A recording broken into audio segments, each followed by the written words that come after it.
Chapter 51. Their sister's wedding day arrived, and Jane and Elizabeth felt for her probably more than she felt for herself. The carriage was sent to meet them, and they were to return in it by dinner time. Their arrival was dreaded by the elder Miss Bennets, and Jane more especially, who gave Lydia the feelings which would have attended herself had she been the culprit, and was wretched in the thought of what her sister must endure. They came. The family were assembled in the breakfast-room to receive them. Smiles decked the face of Mrs. Bennet as the carriage drove up to the door. Her husband looked impenetrably grave, her daughters alarmed, anxious, uneasy. Lydia's voice was heard in the vestibule. The door was thrown open, and she ran into the room. Her mother stepped forwards, embraced her, and welcomed her with rapture, gave her hand with an affectionate smile to Wickham, who followed his lady, and wished them joy with an alacrity which showed no doubt of their happiness. Their reception from Mr. Bennet, to whom they then turned, was not quite so cordial. His countenance rather gained in austerity, and he scarcely opened his lips. The easy assurance of the young couple, indeed, was enough to provoke him. Elizabeth was disgusted, and even Miss Bennet was shocked. Lydia was Lydia still, untamed, unabashed, wild, noisy, and fearless.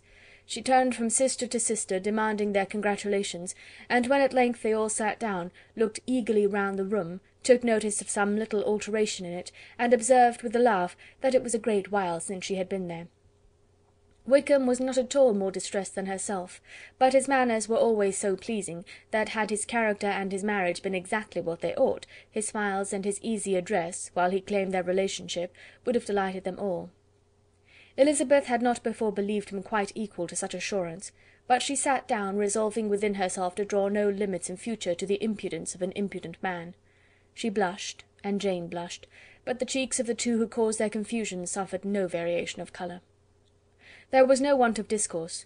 The bride and her mother could neither of them talk fast enough, and Wickham, who happened to sit near Elizabeth, began inquiring after his acquaintance in that neighbourhood, with a good-humoured ease which she felt very unable to equal in her replies. They seemed each of them to have the happiest memories in the world. Nothing of the past was recollected with pain, and Lydia led voluntarily to subjects which her sisters would not have alluded to for the world. "Only think of its being 3 months," she cried, "since I went away! It seems but a fortnight, I declare, and yet there have been things enough happened in the time. Good gracious! When I went away I am sure I had no more idea of being married till I came back again, though I thought it would be very good fun if I was." Her father lifted up his eyes. Jane was distressed. Elizabeth looked expressively at Lydia, but she, who never heard nor saw anything of which she chose to be insensible, gaily continued, "Oh, mamma! Do the people hereabouts know I am married to-day? I was afraid they might not, and we overtook William Golding in his curricle, so I was determined he should know it, and so I let down the side-glass next to him, and took off my glove and let my hand just rest upon the window-frame, so that he might see the ring, and then I bowed and smiled like anything." Elizabeth could bear it no longer. She got up and ran out of the room, and returned no more till she heard them passing through the hall to the dining-parlour. She then joined them soon enough to see Lydia, with anxious parade, walk up to her mother's right hand, and hear her say to her eldest sister, "Ah, Jane, I take your place now, and you must go lower, because I am a married woman." It was not to be supposed that time would give Lydia that embarrassment from which she had been so wholly free at first. Her ease and good spirits increased. She longed to see Mrs. Phillips, the Lucases, and all their other neighbours, and to hear herself called Mrs. Wickham by each of them, and in the meantime she went after dinner to show her ring and boast of being married to Mrs. Hill and the 2 housemaids. "Well, mamma," said she, when they were all returned to the breakfast-room, "and what do you think of my husband? Is not he a charming man? I am sure my sisters must all envy me. I only hope they may have half my good luck. They must all go to Brighton. That is the place to get husbands. What a pity it is, mamma, we did not all go." "Very true, and if I had my will we should. But, my dear Lydia, I don't at all like your going such a way off. Must it be so?" "Oh, Lord, yes! There is nothing in that. I shall like it of all things. You and papa and my sisters must come down and see us. We shall be at Newcastle all the winter, and I dare say there will be some balls, and I will take care to get good partners for them all." "I should like it beyond anything," said her mother.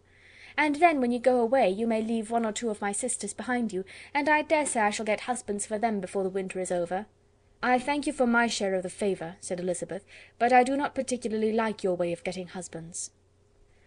Their visitors were not to remain above 10 days with them. Mr. Wickham had received his commission before he left London, and he was to join his regiment at the end of a fortnight. No one but Mrs. Bennet regretted that their stay would be so short, and she made the most of the time by visiting about with her daughter, and having very frequent parties at home. These parties were acceptable to all. To avoid a family circle was even more desirable to such as did think than such as did not. Wickham's affection for Lydia was just what Elizabeth had expected to find it, not equal to Lydia's for him. She had scarcely needed her present observation to be satisfied, from the reason of things, that their elopement had been brought on by the strength of her love rather than by his, and she would have wondered why, without violently caring for her, he chose to elope with her at all, had she not felt certain that his flight was rendered necessary by distress of circumstances, and if that were the case, he was not the young man to resist an opportunity of having a companion. Lydia was exceedingly fond of him. He was her dear Wickham on every occasion. No one was to be put in competition with him. He did everything best in the world, and she was sure he would kill more birds on the 1st of September than anybody else in the country. One morning, soon after their arrival, as she was sitting with her 2 elder sisters, she said to Elizabeth, "Lizzy, I never gave you an account of my wedding, I believe. You were not by when I told mamma and the others all about it. Are you not curious to hear how it was managed?" "Not really," replied Elizabeth. "I think there cannot be too little said on the subject." "La, you are so strange! But I must tell you how it went off. We were married, you know, at St. Clement's, because Wickham's lodgings were in that parish, and it was settled that we should all be there by 11 o'clock. My uncle and aunt and I were to go together, and the others were to meet us at the church. Well, Monday morning came, and I was in such a fuss, I was so afraid, you know, that something would happen to put it off, and then I should have gone quite distracted, and there was my aunt all the time I was dressing, preaching and talking away just as if she were reading a sermon. However, I did not hear above 1 word in 10, for I was thinking, you may suppose, of my dear Wickham. I longed to know whether he would be married in his blue coat. Well, and so we breakfasted at 10 as usual. I thought it would never be over, for, by the by, you are to understand, that my uncle and aunt were horrid unpleasant all the time I was with them. If you'll believe me, I did not once put my foot out of doors, though I was there a fortnight. Not one party or scheme or anything. To be sure, London was rather thin, but however, the little theatre was open. Well, and so just as the carriage came to the door, my uncle was called away upon business to that horrid man, Mr. Stone, and then, you know, when once they get together, there is no end of it. Well, I was so frightened I did not know what to do, for my uncle was to give me away, and if we were beyond the hour, we could not be married all day. But luckily he came back again in 10 minutes' time, and then we all set out. However, I recollected afterwards, that if he had been prevented going, the wedding need not be put off, for Mr. Darcy might have done as well." "Mr. Darcy?" repeated Elizabeth in utter amazement. "Oh, yes, he was to come there with Wickham, you know. But gracious me, I quite forgot. I ought not to have said a word about it. I promised them so faithfully. What will Wickham say? It was to be such a secret." "If it was to be secret," said Jane, "say not another word on the subject. You may depend upon my seeking no further." "Oh, certainly," said Elizabeth, though burning with curiosity. "We will ask you no questions." "Thank you," said Lydia, "for if you did I should certainly tell you all, and then Wickham would be angry." On such encouragement to ask, Elizabeth was forced to put it out of her power by running away. But to live in ignorance on such a point was impossible, or at least it was impossible not to try for information. Mr. Darcy had been at her sister's wedding. It was exactly a scene, and exactly among people, where he had apparently least to do and least temptation to go. Conjectures as to the meaning of it, rapid and wild, hurried into her brain, but she was satisfied with none. Those that best pleased her, as placing his conduct in the noblest light, seemed most improbable. She could not bear such suspense, and hastily seizing a sheet of paper, wrote a short letter to her aunt, to request an explanation of what Lydia had dropped, if it were compatible with the secrecy which had been intended. "You may readily comprehend," she added, "what my curiosity must be to know how a person unconnected with any of us, and, comparatively speaking, a stranger to our family, should have been amongst you at such a time. Pray write instantly, and let me understand it, unless it is, for very cogent reasons, to remain in the secrecy which Lydia seems to think necessary, and then I must endeavour to be satisfied with ignorance. Not that I shall, though," she added to herself, as she finished the letter. "And, my dear aunt, if you do not tell me in an honourable manner, I shall certainly be reduced to tricks and stratagems to find it out." Jane's delicate sense of honour would not allow her to speak to Elizabeth privately of what Lydia had let fall. Elizabeth was glad of it. Till it appeared whether her inquiries would receive any satisfaction, she had rather be without a confidant. End of chapter 51. Chapter 52.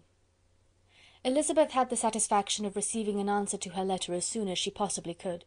She was no sooner in possession of it than, hurrying into the little copse where she was least likely to be interrupted, she sat down on one of the benches and prepared to be happy, for the length of the letter convinced her that it did not contain a denial.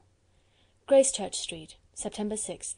My dear niece, I have just received your letter, and shall devote this whole morning to answering it, as I foresee that a little writing will not comprise what I have to tell you.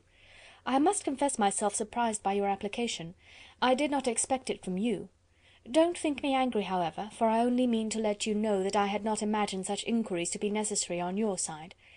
If you do not choose to understand me, forgive my impertinence. Your uncle is as much surprised as I am, and nothing but the belief of your being a party concerned would have allowed him to act as he has done. But if you are really innocent and ignorant, I must be more explicit. On the very day of my coming home from Longbourn, your uncle had a most unexpected visitor. Mr. Darcy called, and was shut up with him several hours. It was all over before I arrived, so my curiosity was not so dreadfully racked as yours seems to have been. He came to tell Mr. Gardiner that he had found out where your sister and Mr. Wickham were, and that he had seen and talked with them both, Wickham repeatedly, Lydia once. From what I can collect, he left Derbyshire only one day after ourselves, and came to town with the resolution of hunting for them. The motive professed was his conviction of its being owing to himself that Wickham's worthlessness had not been so well known as to make it impossible for any young woman of character to love or confide in him. He generously imputed the whole of his mistaken pride, and confessed that he had before thought it beneath him to lay his private actions open to the world. His character was to speak for itself. He called it therefore his duty to step forward and endeavour to remedy an evil which had been brought on by himself. If he had another motive, I am sure it would never disgrace him. He had been some days in town before he was able to discover them, but he had something to direct his search, which was more than we had, and the consciousness of this was another reason for his resolving to follow us. There is a lady, it seems, a Mrs. Young, who was some time ago governess to Miss Darcy, and was dismissed from her charge on some cause of disapprobation, though he did not say what. She then took a large house in Edward Street, and has since maintained herself by letting lodgings. This Mrs. Young was, he knew, intimately acquainted with Wickham, and he went to her for intelligence of him as soon as he got to town. But it was 2 or 3 days before he could get from her what he wanted. She would not betray her trust, I suppose, without bribery and corruption, for she really did know where her friend was to be found. Wickham indeed had gone to her on their first arrival in London, and had she been able to receive them into her house, they would have taken up their abode with her. At length, however, our kind friend procured the wished-for direction. They were in Street. He saw Wickham, and afterwards insisted on seeing Lydia. His first object with her, he acknowledged, had been to persuade her to quit her present disgraceful situation, and return to her friends as soon as they could be prevailed on to receive her, offering his assistance as far as it would go. But he found Lydia absolutely resolved on remaining where she was. She cared for none of her friends, she wanted no help of his, she would not hear of leaving Wickham. She was sure they should be married some time or other, and it did not much signify when. Since such were her feelings, it only remained, he thought, to secure and expedite a marriage, which, in his very first conversation with Wickham, he easily learnt had never been his design. He confessed himself obliged to leave the regiment on account of some debts of honour, which were very pressing, and scrupled not to lay all the ill consequences of Lydia's flight on her own folly alone. He meant to resign his commission immediately, and as to his future situation, he could conjecture very little about it. He must go somewhere, but he did not know where, and he knew he should have nothing to live on. Mr. Darcy asked him why he had not married your sister at once. Though Mr. Bennet was not imagined to be very rich, he would have been able to do something for him, and his situation must have benefited by marriage. But he found, in reply to this question, that Wickham still cherished the hope of more effectually making his fortune by marriage in some other country. Under such circumstances, however, he was not likely to be proof against the temptation of immediate relief. They met several times, for there was much to be discussed. Wickham, of course, wanted more than he could get, but at length was reduced to be reasonable. Everything being settled between them, Mr. Darcy's next step was to make your uncle acquainted with it, and he first called in Gracechurch Street the evening before I came home. But Mr. Gardiner could not be seen, and Mr. Darcy found, on further inquiry, that your father was still with him, but would quit town the next morning. He did not judge your father to be a person whom he could so properly consult as your uncle, and therefore readily postponed seeing him till after the departure of the former. He did not leave his name, and till the next day it was only known that a gentleman had called on business. On Saturday he came again. Your father was gone, your uncle at home, and, as I said before, they had a great deal of talk together. They met again on Sunday, and then I saw him too. It was not all settled before Monday. As soon as it was, the express was sent off to Longbourn, but our visitor was very obstinate. I fancy, Lizzy, that obstinacy is the real defect of his character after all. He has been accused of many faults at different times, but this is the true one. Nothing was to be done that he did not do himself, though I am sure, and I do not speak it to be thanked, therefore say nothing about it, your uncle would most readily have settled the whole.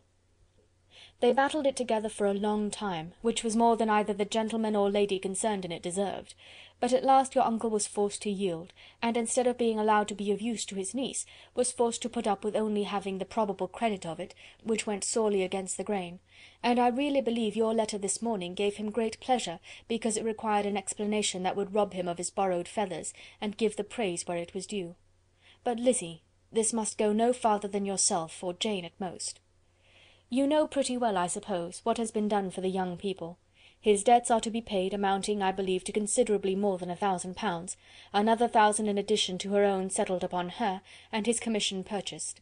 The reason why all this was to be done by him alone was such as I have given above.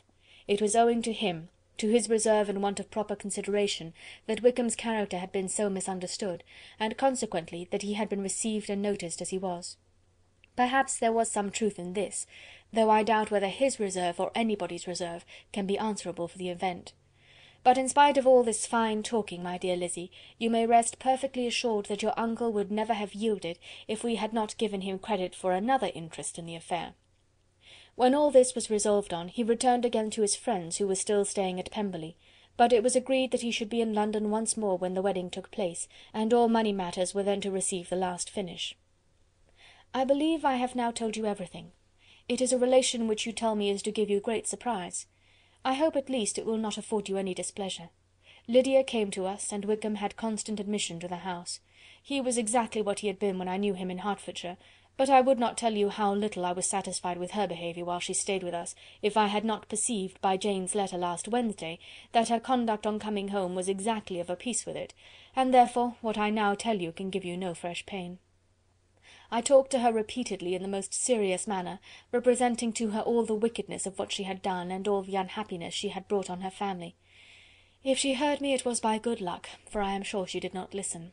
I was sometimes quite provoked, but then I recollected my dear Elizabeth and Jane, and for their sakes had patience with her. Mr. Darcy was punctual in his return, and, as Lydia informed you, attended the wedding. He dined with us the next day, and was to leave town again on Wednesday or Thursday. Will you be very angry with me, my dear Lizzy, if I take this opportunity of saying, what I was never bold enough to say before, how much I like him? His behaviour to us has, in every respect, been as pleasing as when we were in Derbyshire. His understanding and opinions all please me. He wants nothing but a little more liveliness, and that, if he marry prudently, his wife may teach him. I thought him very sly. He hardly ever mentioned your name, but slyness seems the fashion. Pray forgive me if I have been very presuming, or at least do not punish me so far as to exclude me from P. I shall never be quite happy till I have been all round the park. A low phaeton, with a nice little pair of ponies, would be the very thing. But I must write no more. The children have been wanting me this half-hour. Yours very sincerely, M. Gardiner.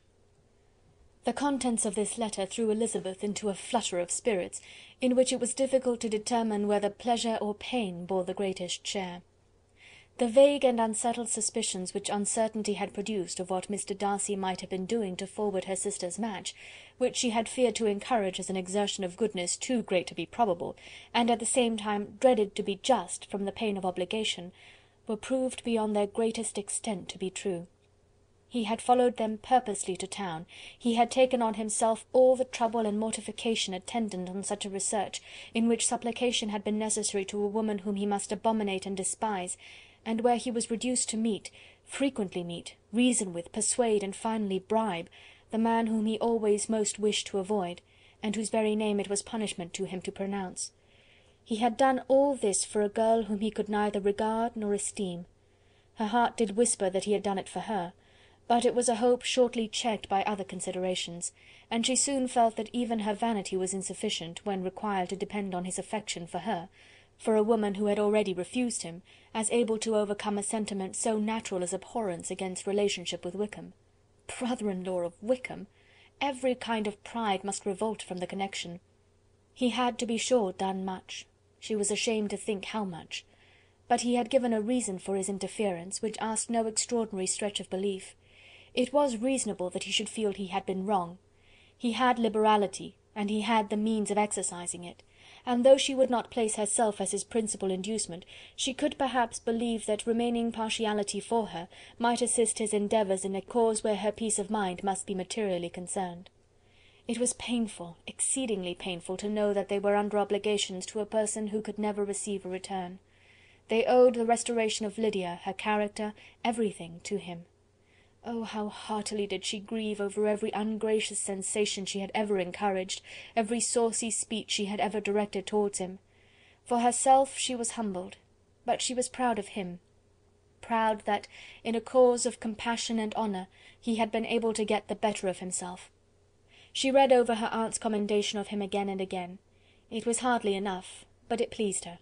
She was even sensible of some pleasure, though mixed with regret, on finding how steadfastly both she and her uncle had been persuaded that affection and confidence subsisted between Mr. Darcy and herself.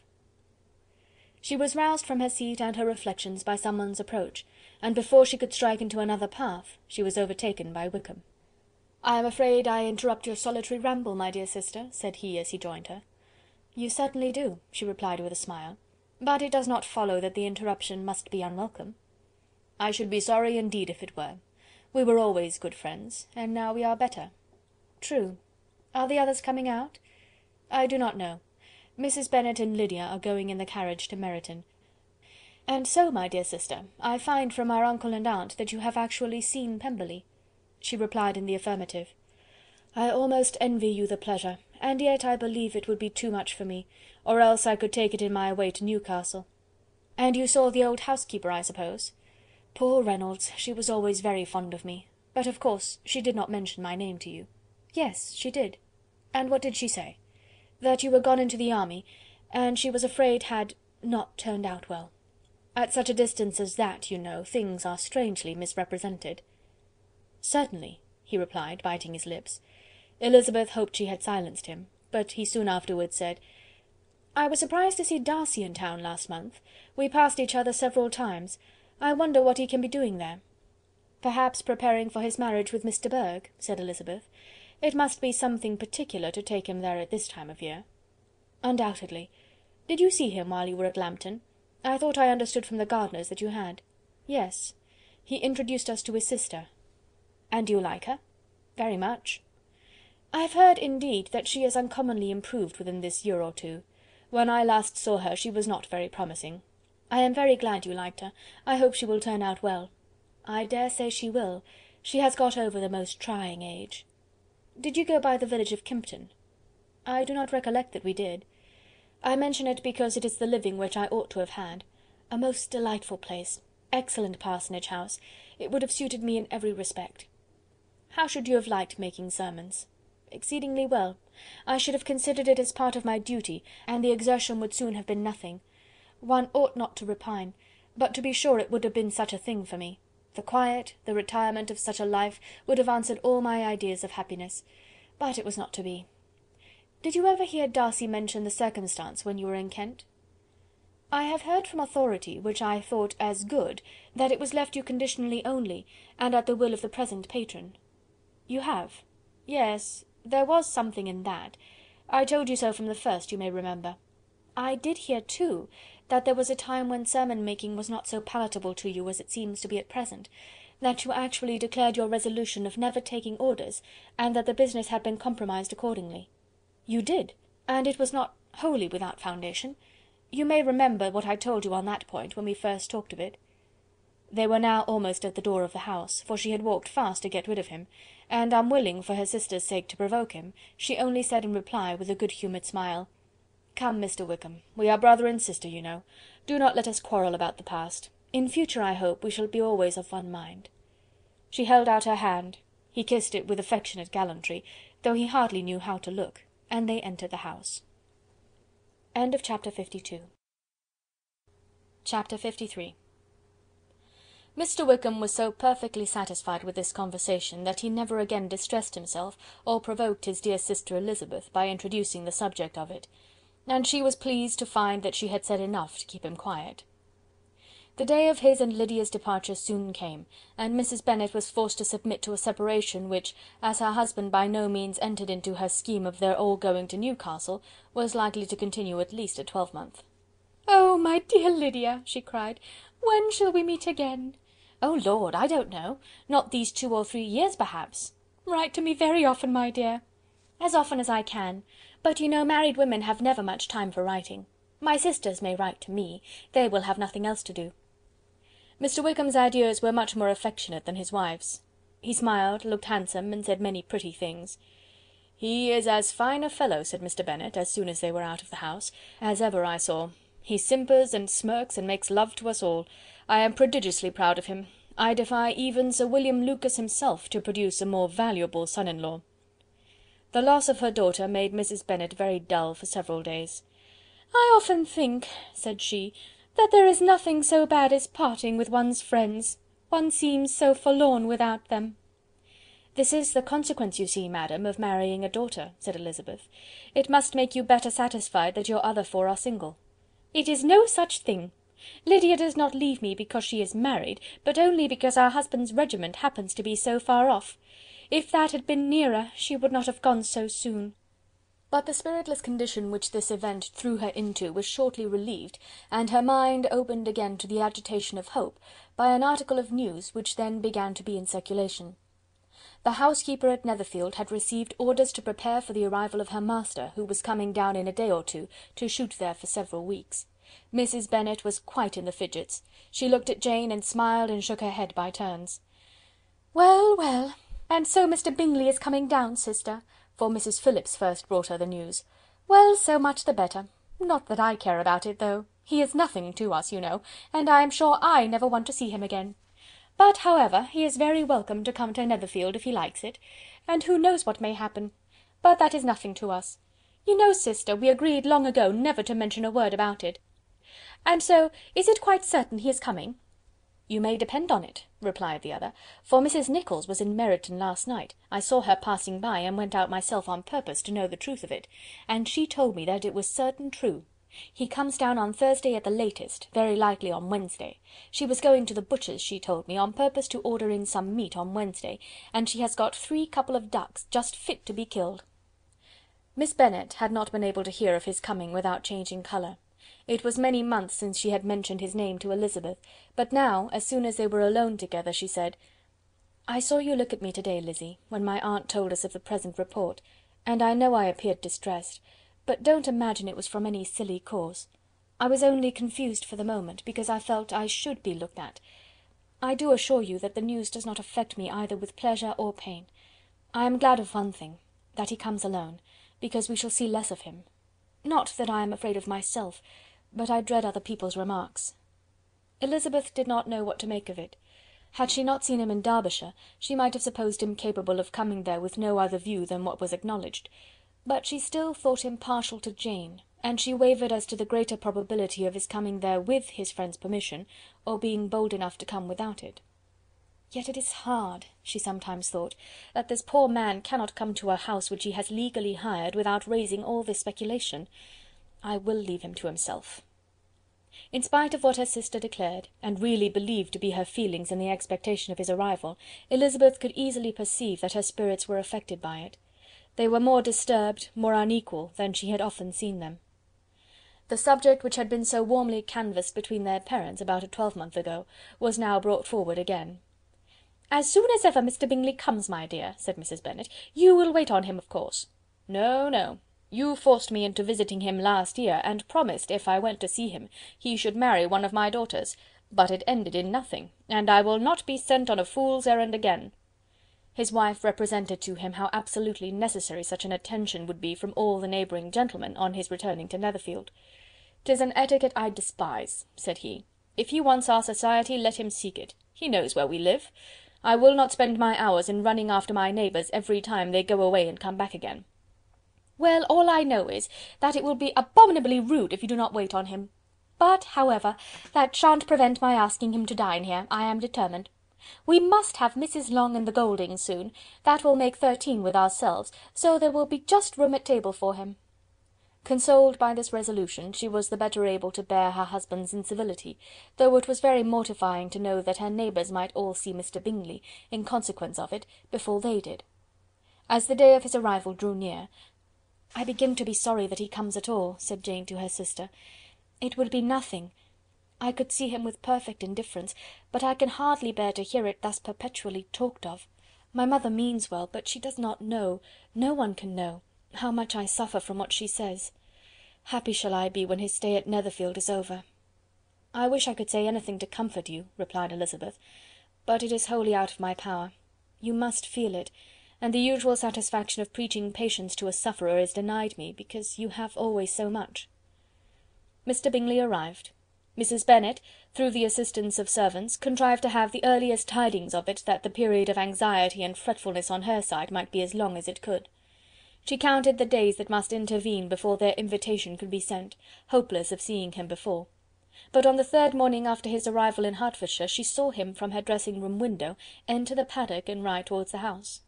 Her daughters were eagerly called to partake of her joy. Jane resolutely kept her place at the table, but Elizabeth, to satisfy her mother, went to the window. She looked, she saw Mr. Darcy with him, and sat down again by his sister. "There is a gentleman with him, mamma," said Kitty. "Who can it be?" "Some acquaintance or other, my dear, I suppose. I am sure I do not know." "La!" replied Kitty, "it looks just like that man that used to be with him before, Mr.—what's his name? That tall, proud man." "Good gracious! Mr. Darcy, and so it does, I vow. Well, any friend of Mr. Bingley's will always be welcome here, to be sure, but else I must say that I hate the very sight of him." Jane looked at Elizabeth with surprise and concern. She knew but little of their meeting in Derbyshire, and therefore felt for the awkwardness which must attend her sister in seeing him almost for the first time after receiving his explanatory letter. Both sisters were uncomfortable enough. Each felt for the other, and of course for themselves. And their mother talked on of her dislike of Mr. Darcy, and her resolution to be civil to him only as Mr. Bingley's friend, without being heard by either of them. But Elizabeth had sources of uneasiness which could not be suspected by Jane, to whom she had never yet had courage to show Mrs. Gardiner's letter, or to relate her own change of sentiment towards him. To Jane he could be only a man whose proposal she had refused, and whose merit she had undervalued, but to her own more extensive information he was the person to whom the whole family were indebted for the first of benefits, and whom she regarded herself with an interest, if not quite so tender, at least as reasonable and just as what Jane felt for Bingley. Her astonishment at his coming to Netherfield, to Longbourn, and voluntarily seeking her again, was almost equal to what she had known on first witnessing his altered behaviour in Derbyshire. The colour which had been driven from her face returned for half a minute with an additional glow, and a smile of delight added lustre to her eyes, as she thought for that space of time that his affection and wishes must still be unshaken. But she would not be secure. "Let me first see how he behaves," said she. "It will then be early enough for expectation." She sat intently at work, striving to be composed, and without daring to lift up her eyes, till anxious curiosity carried them to the face of her sister as the servant was approaching the door. Jane looked a little paler than usual, but more sedate than Elizabeth had expected. On the gentlemen's appearing, her colour increased, yet she received them with tolerable ease, and with a propriety of behaviour equally free from any symptom of resentment or any unnecessary complaisance. Elizabeth said as little to either as civility would allow, and sat down again to her work with an eagerness which it did not often command. She had ventured only one glance at Darcy. He looked serious as usual, and, she thought, more as he had been used to look in Hertfordshire than as she had seen him at Pemberley. But perhaps he could not, in her mother's presence, be what he was before her uncle and aunt. It was a painful, but not an improbable conjecture. Bingley she had likewise seen for an instant, and in that short period saw him looking both pleased and embarrassed. He was received by Mrs. Bennet with a degree of civility which made her two daughters ashamed, especially when contrasted with the cold and ceremonious politeness of her curtsey and address to his friend. Elizabeth particularly, who knew that her mother owed to the latter the preservation of her favourite daughter from irremediable infamy, was hurt and distressed to a most painful degree by a distraction so ill applied. Darcy, after inquiring of her how Mr. and Mrs. Gardiner did, a question which she could not answer without confusion, said scarcely anything. He was not seated by her, perhaps that was the reason of his silence, but it had not been so in Derbyshire. There he had talked to her friends when he could not to herself. But now several minutes elapsed without bringing the sound of his voice, and when occasionally, unable to resist the impulse of curiosity, she raised her eyes to his face, she as often found him looking at Jane as at herself, and frequently on no object but the ground. More thoughtfulness and less anxiety to please than when they last met were plainly expressed.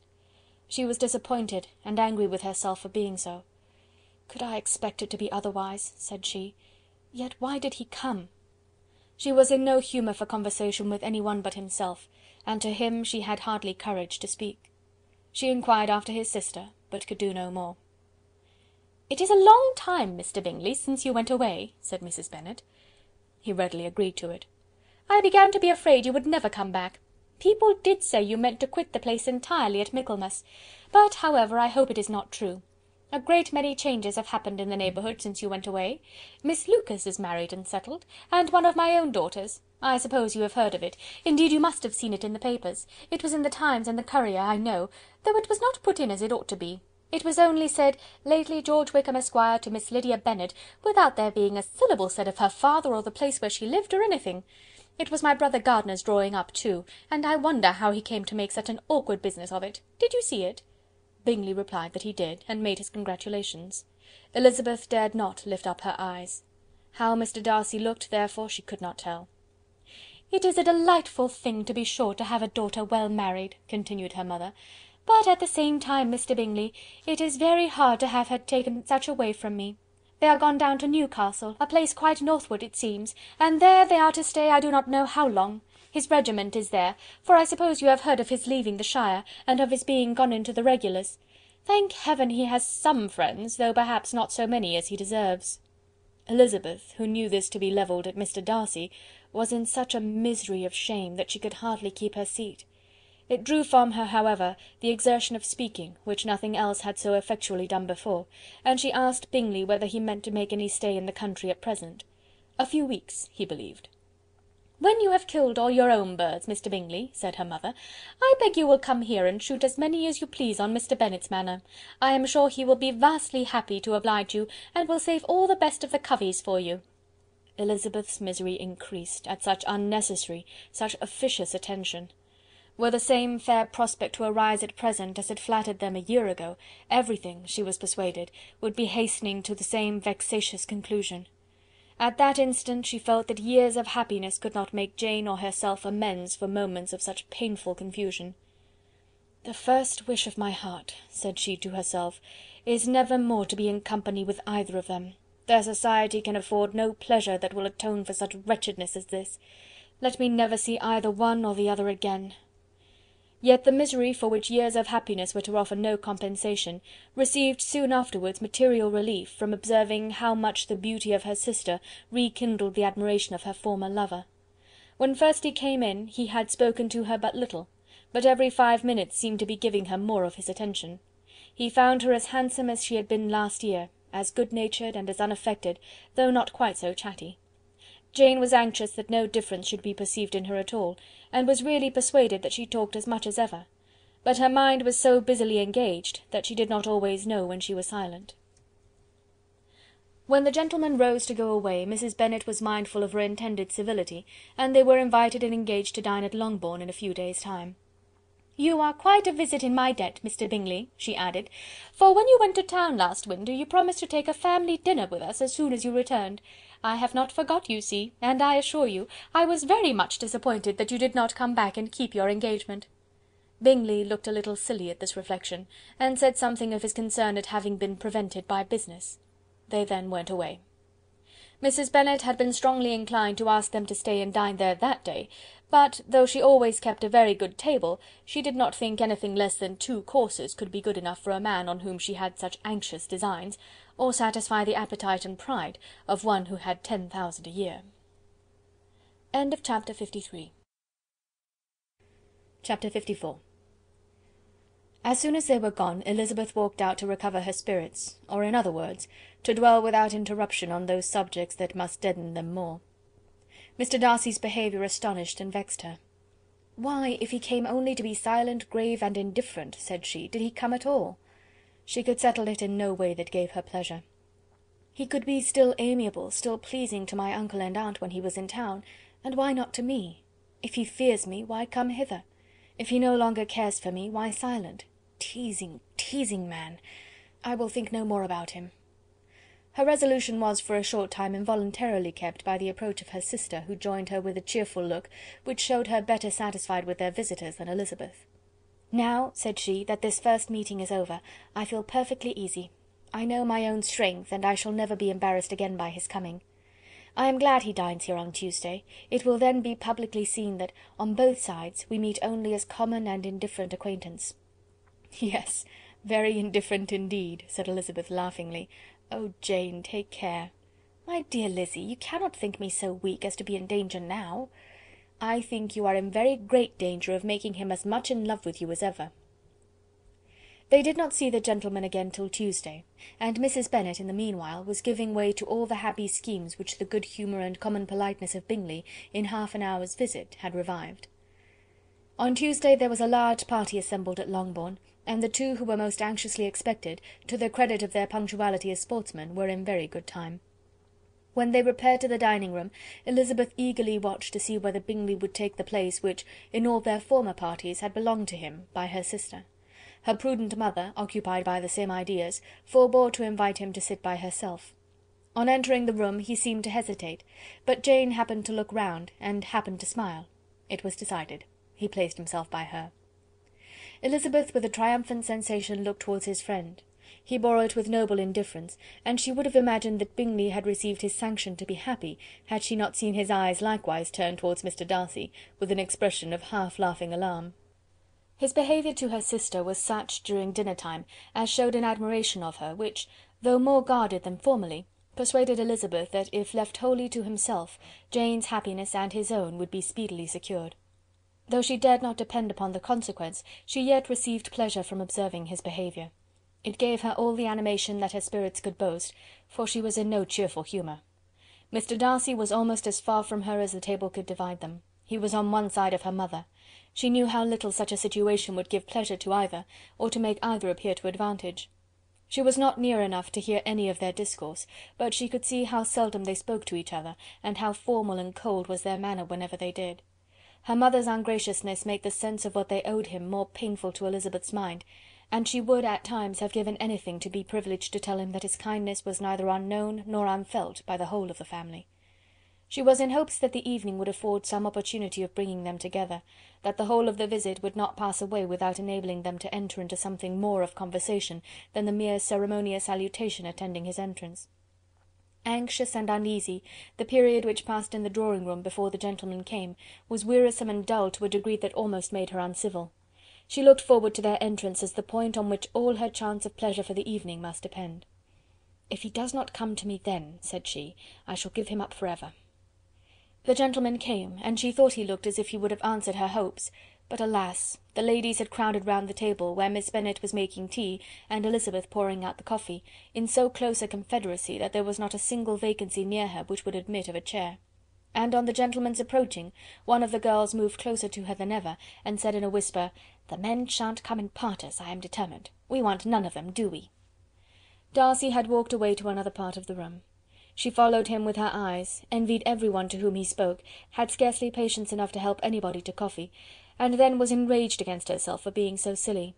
A man who has once been refused! How could I ever be foolish enough to expect a renewal of his love? Is there one among the sex who would not protest against such a weakness as a second proposal to the same woman? There is no indignity so abhorrent to their feelings. She was a little revived, however, by his bringing back his coffee-cup himself, and she seized the opportunity of saying, "Is your sister at Pemberley still?" "Yes, she will remain there till Christmas." "And quite alone? Have all her friends left her?" "Mrs. Annesley is with her. The others have gone on to Scarborough these 3 weeks." She could think of nothing more to say, but if he wished to converse with her, he might have better success. He stood by her, however, for some minutes in silence, and at last, on the young lady's whispering to Elizabeth again, he walked away. When the tea-things were removed and the card-tables placed, the ladies all rose, and Elizabeth was then hoping to be soon joined by him, when all her views were overthrown by seeing him fall a victim to her mother's rapacity for whist-players, and in a few moments after seated with the rest of the party. She now lost every expectation of pleasure. They were confined for the evening at different tables, and she had nothing to hope but that his eyes were so often turned towards her side of the room as to make him play as unsuccessfully as herself. Mrs. Bennet had designed to keep the two Netherfield gentlemen to supper, but their carriage was unluckily ordered before any of the others, and she had no opportunity of detaining them. "Well, girls," said she, as soon as they were left to themselves, "what say you to the day? I think everything has passed off uncommonly well, I assure you. The dinner was as well dressed as any I ever saw. The venison was roasted to a turn, and everybody said they never saw so fat a haunch. The soup was 50 times better than what we had at the Lucases last week, and even Mr. Darcy acknowledged that the partridges were remarkably well done, and I suppose he has 2 or 3 French cooks at least. And, my dear Jane, I never saw you look in greater beauty. Mrs. Long said so too, for I asked her whether you did not. And what do you think she said besides? Ah, Mrs. Bennet, we shall have her at Netherfield at last. She did indeed. I do think Mrs. Long is as good a creature as ever lived, and her nieces are very pretty behaved girls, and not at all handsome. I like them prodigiously." Mrs. Bennet, in short, was in very great spirits. She had seen enough of Bingley's behaviour to Jane to be convinced that she would get him at last, and her expectations of advantage to her family, when in a happy humour, were so far beyond reason, that she was quite disappointed in not seeing him there again the next day to make his proposals. "It has been a very agreeable day," said Miss Bennet to Elizabeth. "The party seemed so well selected, so suitable one with the other. I hope we may often meet again." Elizabeth smiled. "Lizzy, you must not do so. You must not suspect me. It mortifies me. I assure you that I have now learnt to enjoy his conversation as an agreeable and sensible young man, without having a wish beyond it. I am perfectly satisfied, from what his manners now are, that he never had any design of engaging my affection. It is only that he is blessed with greater sweetness of address, and a stronger desire of generally pleasing, than any other man." "You are very cruel," said her sister. "You will not let me smile, and are provoking me to it every moment." "How hard it is in some cases to be believed!" "And how impossible in others!" "But why should you wish to persuade me that I feel more than I acknowledge?" "That is a question which I hardly know how to answer. We all love to instruct, though we can teach only what is not worth knowing. Forgive me, and if you persist in indifference, do not make me your confidante." Chapter 54. Chapter 55. A few days after this visit Mr. Bingley called again, and alone. His friend had left him that morning for London, but was to return home in 10 days' time. He sat with them above an hour, and was in remarkably good spirits. Mrs. Bennet invited him to dine with them, but, with many expressions of concern, he confessed himself engaged elsewhere. "Next time you call," said she, "I hope we shall be more lucky." He should be particularly happy at any time, etc., etc., and if she would give him leave, would take an early opportunity of waiting on them. "Can you come to-morrow?" Yes, he had no engagement at all for to-morrow, and her invitation was accepted with alacrity. He came, and in such very good time, that the ladies were none of them dressed. In ran Mrs. Bennet to her daughter's room, in her dressing gown, and with her hair half finished, crying out, "My dear Jane, make haste and hurry down. He is come, Mr. Bingley is come, he is indeed. Make haste, make haste. Here, Sarah, come to Miss Bennet this moment, and help her on with her gown. Never mind Miss Lizzie's hair." "We will be down as soon as we can," said Jane, "but I dare say Kitty is forwarder than either of us, for she went upstairs half an hour ago." "Oh, hang Kitty! What has she to do with it? Come, be quick, be quick. Where is your sash, my dear?" But when her mother was gone, Jane would not be prevailed on to go down without one of her sisters. The same anxiety to get them by themselves was visible again in the evening. After tea Mr. Bennet retired to the library, as was his custom, and Mary went upstairs to her instrument. 2 obstacles of the 5 being thus removed, Mrs. Bennet sat looking and winking at Elizabeth and Catherine for a considerable time, without making any impression on them. Elizabeth would not observe her, and when at last Kitty did, she very innocently said, "What is the matter, mamma? What do you keep winking at me for? What am I to do?" "Nothing, child, nothing. I did not wink at you." She then sat still 5 minutes longer, but unable to waste such a precious occasion, she suddenly got up, and saying to Kitty, "Come here, my love, I want to speak to you," took her out of the room. Jane instantly gave a look at Elizabeth which spoke her distress at such premeditation, and her entreaty that she would not give in to it. In a few minutes Mrs. Bennet half opened the door and called out, "Lizzy, my dear, I want to speak with you." Elizabeth was forced to go. "We may as well leave them by themselves, you know," said her mother as soon as she was in the hall. "Kitty and I are going upstairs to sit in my dressing-room." Elizabeth made no attempt to reason with her mother, but remained quietly in the hall till she and Kitty were out of sight, then returned into the drawing-room. Mrs. Bennet's schemes for this day were ineffectual. Bingley was everything that was charming except the professed lover of her daughter. His ease and cheerfulness rendered him a most agreeable addition to their evening party, and he bore with the ill-judged officiousness of the mother, and heard all her silly remarks with a forbearance and command of countenance particularly grateful to the daughter. He scarcely needed an invitation to stay to supper, and before he went away an engagement was formed, chiefly through his own and Mrs. Bennet's means, for his coming next morning to shoot with her husband. After this day, Jane said no more of her indifference. Not a word passed between the sisters concerning Bingley, but Elizabeth went to bed in the happy belief that all must speedily be concluded, unless Mr. Darcy returned within the stated time. Seriously, however, she felt tolerably persuaded that all this must have taken place with that gentleman's concurrence. Bingley was punctual to his appointment, and he and Mr. Bennet spent the morning together, as had been agreed on.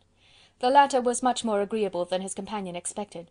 There was nothing of presumption or folly in Bingley that could provoke his ridicule or disgust him into silence, and he was more communicative and less eccentric than the other had ever seen him. Bingley, of course, returned with him to dinner, and in the evening Mrs. Bennet's invention was again at work to get everybody away from him and her daughter. Elizabeth, who had a letter to write, went into the breakfast-room for that purpose soon after tea, for as the others were all going to sit down to cards, she could not be wanted to counteract her mother's schemes.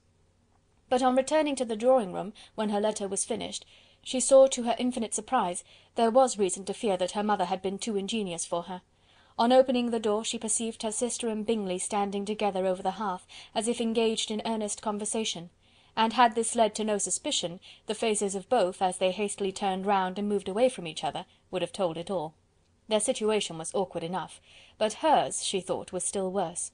Not a syllable was uttered by either, and Elizabeth was on the point of going away again, when Bingley, who as well as the other had sat down, suddenly rose, and whispering a few words to her sister, ran out of the room.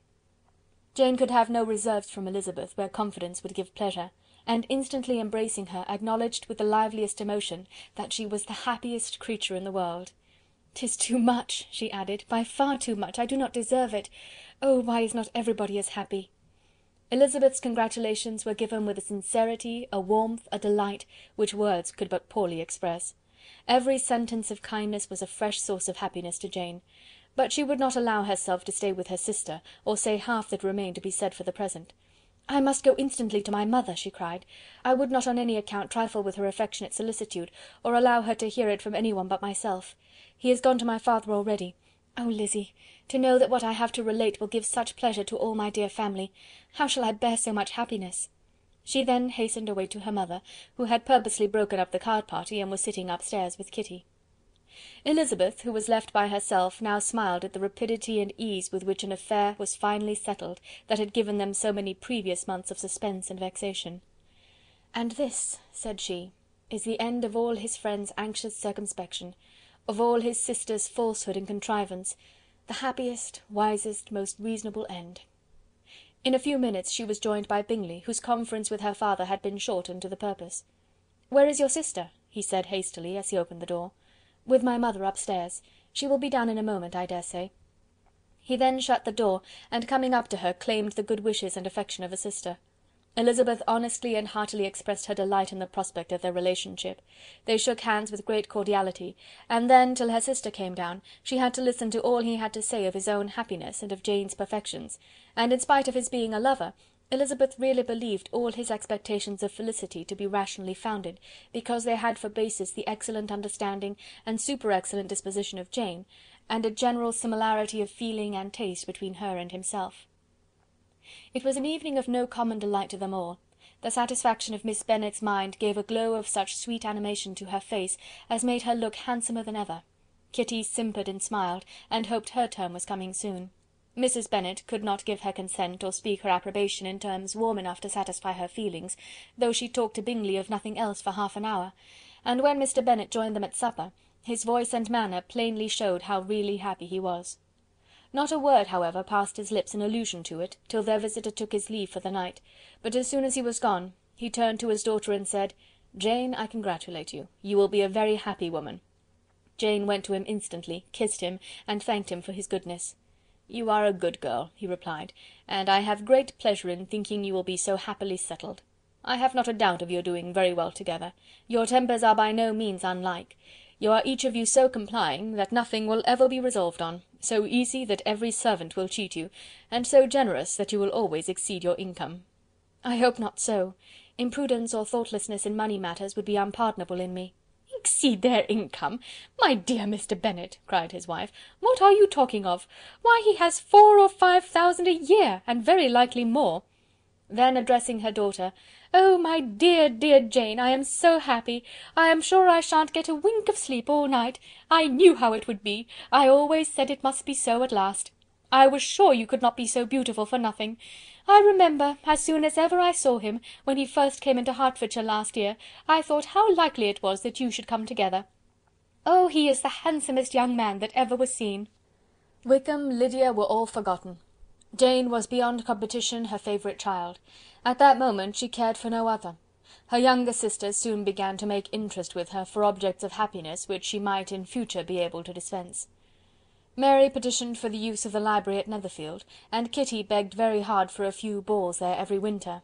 Bingley from this time was of course a daily visitor at Longbourn, coming frequently before breakfast, and always remaining till after supper, unless when some barbarous neighbour, who could not be enough detested, had given him an invitation to dinner which he thought himself obliged to accept. Elizabeth had now but little time for conversation with her sister, for while he was present, Jane had no attention to bestow on anyone else, but she found herself considerably useful to both of them in those hours of separation that must sometimes occur. In the absence of Jane, he always attached himself to Elizabeth for the pleasure of talking of her, and when Bingley was gone, Jane constantly sought the same means of relief. "He has made me so happy," said she one evening, "by telling me that he was totally ignorant of my being in town last spring. I had not believed it possible." "I suspected as much," replied Elizabeth, "but how did he account for it?" "It must have been his sister's doing. They were certainly no friends to his acquaintance with me, which I cannot wonder at, since he might have chosen so much more advantageously in many respects. But when they see, as I trust they will, that their brother is happy with me, they will learn to be contented, and we shall be on good terms again, though we can never be what we once were to each other." "That is the most unforgiving speech," said Elizabeth, "that I ever heard you utter. Good girl! It would vex me indeed to see you again the dupe of Miss Bingley's pretended regard."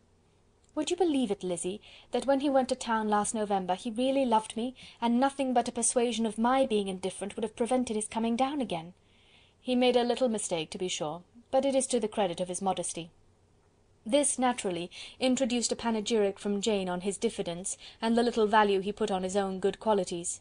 Elizabeth was pleased to find that he had not betrayed the interference of his friend, for though Jane had the most generous and forgiving heart in the world, she knew it was a circumstance which must prejudice her against him. "I am certainly the most fortunate creature that ever existed," cried Jane. "Oh, Lizzy, why am I thus singled from my family and blessed above them all? If I could but see you as happy! If there were but such another man for you! If you were to give me 40 such men, I never could be so happy as you. Till I have your disposition, your goodness, I never can have your happiness. No, no, let me shift for myself, and perhaps, if I have very good luck, I may meet with another Mr. Collins in time." The situation of affairs in the Longbourn family could not long be a secret. Mrs. Bennet was privileged to whisper it to Mrs. Phillips, and she ventured, without any permission, to do the same by all her neighbours in Meryton. The Bennets were speedily pronounced to be the luckiest family in the world, though only a few weeks before, when Lydia had first run away, they had been generally proved to be marked out for misfortune. Chapter 55.